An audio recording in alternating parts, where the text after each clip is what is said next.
भारत में corona vaccine Covishield को लेकर फैले डर के बीच आईसीएमआर के पूर्व वैज्ञानिक ने राहत देने वाली जानकारी दी है। उनका कहना है कि कोरोना के कोविशील्ड टीके को लेकर किसी भी तरह से डरने की जरूरत नहीं है। इससे साइड इफेक्ट दुर्लभ से दुर्लभ मामले में ही होता है।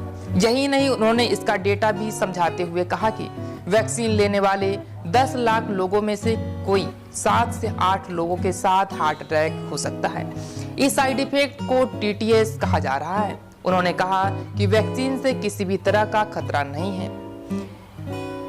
यह अपवाद और दुर्लभ से दुर्लभ केसों में ही होता है। उन्होंने कहा कि जब आप पहली डोज लेते हैं तो इसका सबसे ज्यादा खतरा होता है, दूसरी डोज लेने पे कम खतरा होता है और तीसरे में तो बिल्कुल नहीं होता।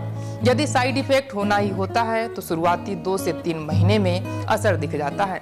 उनका कहना था कि वैक्सीन लेने के सालों बाद अब इसे लेकर डरने की जरूरत नहीं है। दरअसल यह पूरा मामला ब्रिटेन की एक अदालत में चले केस से शुरू हुआ है, जहां कुछ मृतकों के परिजनों ने दावा किया था कि वैक्सीन लेने के बाद उनकी मौत हो गई। यह केस चला तो अदालत में वैक्सीन तैयार करने वाली कंपनी एस्ट्राजेनेका ने माना कि दुर्लभ केसों में यह दिक्कत हो सकती है।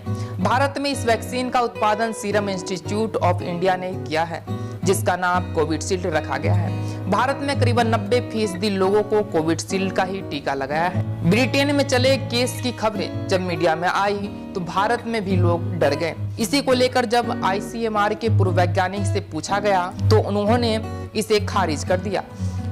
उनका कहना था कि किसी भी वैक्सीन के कुछ साइड इफेक्ट हो सकते हैं, लेकिन समय के साथ ये खत्म हो जाते हैं। उन्होंने कहा कि यह समझने की जरूरत है 10 लाख में से 7 से 8 लोगों को यह साइड इफेक्ट का खतरा हो सकता है। बता दें कि ब्रिटिश अखबार डेली टेलीग्राफ में लिखा था कि एस्ट्राजेनेका ने लंदन के हाई कोर्ट में बताया है कि उसकी दवा से दुर्लभ केसों में साइड इफेक्ट हो सकता है।